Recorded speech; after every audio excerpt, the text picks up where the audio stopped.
full moon, Freaky Friday, or just something weird in the water, we've been missing new Switch announcements lately. In fact, we took 2 weeks off from this series because there just wasn't anything really happening, which was odd because there's always new Switch games being announced, or at least that's been our experience since this thing started off. But alas, have no fear, have no worry, Gabe. The new games are back, and we've got 7 of them. Well, I'm perpetually scared during the month of October, Zach. I'm actually hiding in my closet right now because of all the spooky games coming. Help me. There's a few spooky ones on the agenda today, in fact, and while we don't have a Friday the 13th this month, sad, we are getting Friday the 13th Killer Puzzle coming to Nintendo Switch. So you may have thought we were prepping to say that the Friday the 13th game, Kilomole Fest, was coming, but it's not. It's in fact a puzzler. But Gabe, you're pretty pumped for this, actually. Yeah, it looks like super cute, honestly. And I like puzzle games. This one has been on mobile phones, and maybe that's not the greatest sign, but I'm into it. I looked at the trailer a little bit, I read about it, and it's like cutesy Friday the 13th, something that I didn't know I was missing in my life, but I kind of am. You can kill someone with a fish, or see someone die with a regular fish. It's very interesting to me. I'm going to play this just because I would imagine it's not going to cost a whole lot. Yeah, they say it's coming out on October 25th from Blue Wizard Digital. It's free to play on Steam, so the hope is that it'll be also free on Switch. It has 8 gut-wrenching episodes for over 100 puzzle levels, 4 more DLC expansions for 52 more puzzles, traps, cops, SWAT teams, landmines, telephones, teleporters, cats, and you can pick between an R-rated mode with gruesome kills or PG for an almost family-friendly experience. I'm pretty sure it's going to be pretty family-friendly. I don't know, gave that R-rated mode. Oh yeah, that's what I'm going to go with. I want to see all of this in this super cute art style. I'm with it. There's progression, there's leveling up, you can get new murder weapons. It does look pretty cool. As Gabe mentioned, it's been out before, so if you've played it, you know what's up, but it's hitting Switch in a few weeks. Next up, we have another mobile romp coming to Switch. This is The Room, coming to Switch on October 18th, and they promise it is the best version of the game. Team 17 is working with Fireproof Games to bring it to Switch. The original game came out in 2012. I kind of wish this was a collection of all of them, just because there's been so many, but it is just the first Room. First time it's on console. It'll hit Switch on October 18th for $10. Yeah, I'm bummed that this isn't the Tommy Wiseau movie. I would have loved to have that on the Switch. Take that with me everywhere. But yeah, right. Who needs Netflix? You just need The Room. Yeah, another creepy little horror themed puzzle game that I'm all for. And like you mentioned, I don't know. It's really horror themed. It's more. The horror might be that you can't open the box. Sure, it's creepy, I guess. It reminds me of escape rooms before I did escape rooms. I played The Room back in 2012 on phones, and I've played a number of the, probably not all of them, but I've played a good chunk of the subsequent Room titles. I think they're always fun. It does give you sort of that escape room puzzle solving, tinker around, and also be a little bit smart vibe. I don't like it at the price point. I wish this was a collection. It's because it's,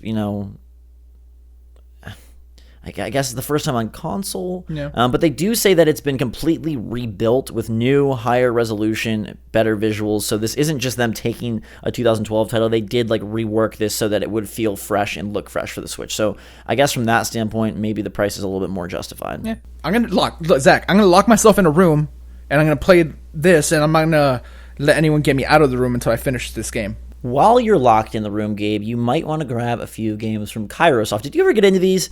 Game Dev Story, Hot Springs Story, Dungeon Village are all coming to Switch, at least in Japan on October 11th. Probably coming westward at some point. These were incredibly popular a few years ago, especially Game Dev Story. No, I never played any of these. I saw that they were popular for a while, both on YouTube and Twitch. They're not my kind of game, if I'm honest, and if I'm going to do something like this, and maybe they're not super comparable, but Stardew Valley is the closest I've gotten to these, and I know it's not quite like these, but it's not super different either. Yeah, there's one, I don't remember the exact name, there's so many, I think it's Game Dev Tycoon. Yes, Game Dev Tycoon, that's what I really liked. That one gave you a little bit more control over the process of creating a game company and naming the games, and there was just a little bit more, I felt a little bit more, you had your own kind of impetus and could put your own... Do you remember? Have more impact. Do you remember the name of your company? I do not remember the name of my I think it was Ghost Robo Studios. Ghost Robo Studios. Did they suffer layoffs? No, Gabe. We were very successful with lots of different beautiful titles that sold millions of copies. Right.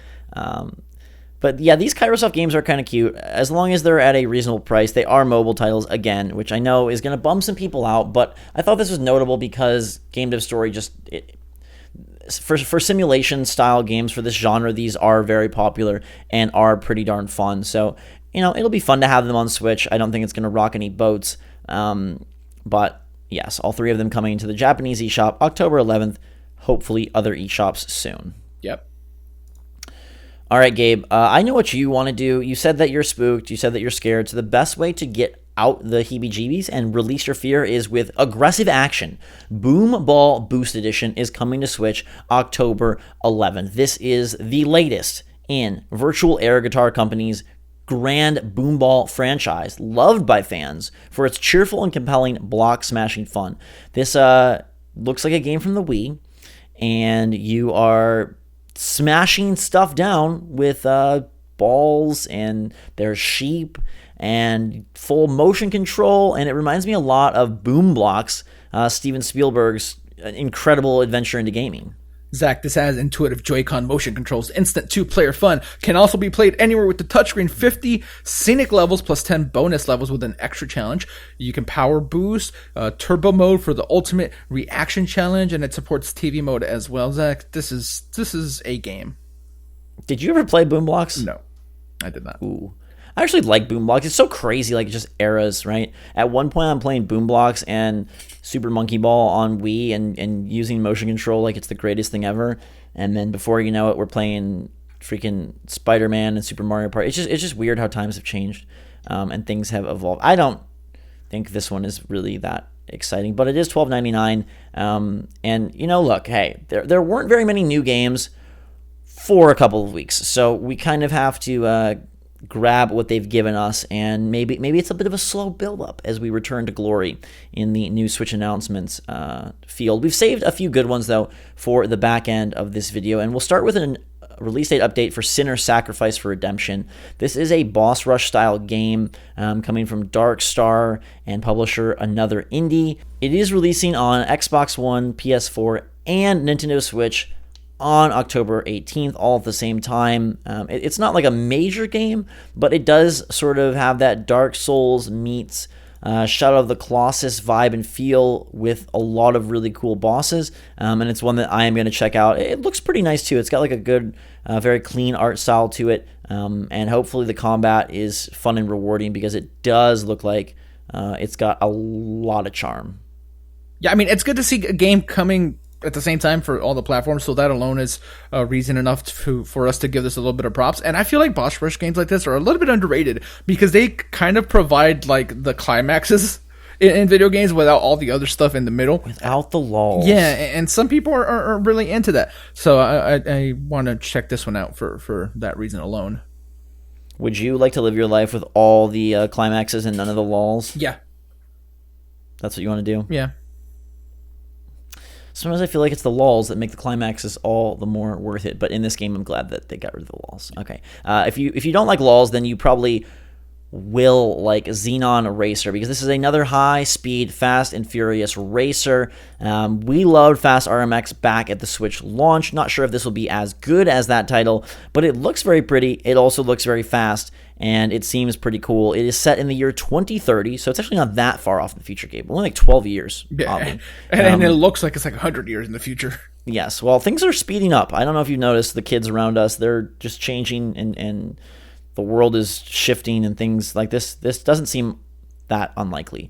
It's been announced for other platforms and Switch. No date, no price, but it does look pretty cool, and we just wanted to make mention of it because we did like Fast RMX, and because apparently this is what we're about to get in 12 years.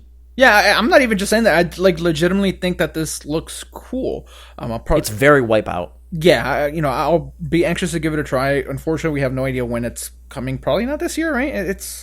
I would imagine. Yeah. Yeah, I think if it were this year, we would know that it's this year. But right. Yeah, this is one I'll keep an eye out on, and hopefully we get a release date update about it in the near future. Yes, the cars are powered by Xenon gas, which I don't know if that's environmentally friendly or environmentally devastating, but we will learn.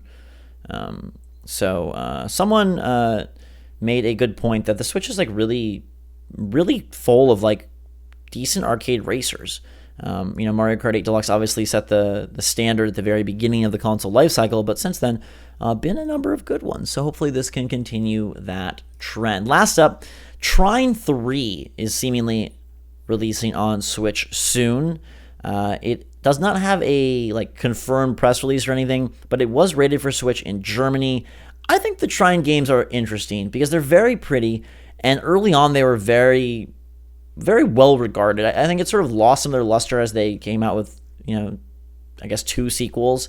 But Trine 3 is actually pretty fun. I played a lot of that game co-op back when it launched, and it's actually a pretty good game. It's nothing to like shatter the records or wait up late at night for, but it's like good co-op fun. What if I can only play this game late at night? Is that allowed? Will you allow it? I feel like Trine 2 is more of the late night game. Trine 3 is more of like wake up in the morning and play that then. It's good. Yeah, I've never played Trine 3, so I'll have to take your word for that. The only one I've ever played is the original, so I'm a little bit behind as far as the series go. So, yeah. That's the list of games, and I'm going to be honest with everybody here. I would like some more stuff to get announced for Switch. Super Mario Party is now out there. Obviously, we're waiting for the big guns in Pokemon Let's Go and Super Smash Bros. Ultimate. There still are a number of notable indies that have yet to release. A lot have just come out recently. Even things like Towerfall are kind of like out there now. So what's up? What's next? I really hope that in the coming weeks and months, whether they release towards the end of the year and try to take advantage of the holiday rush, or whether they come out next year, that we do get some bigger, better announcements. It's been a couple of weeks, and so, like I said, starting a little slow here, but let us know if there's anything that does get you going. I know Gabe's excited for that Friday the 13th puzzler, and I do think Xenon looks pretty cool, so I'm excited for that one. The rest of it, it's kind of if it's your genre, maybe you're into it. I do think Sinner Sacrifice for Redemption could be very cool, so I'll definitely keep tabs on that because it's near and it could be very dear because I like Boss Rush. Yeah, I agree a lot.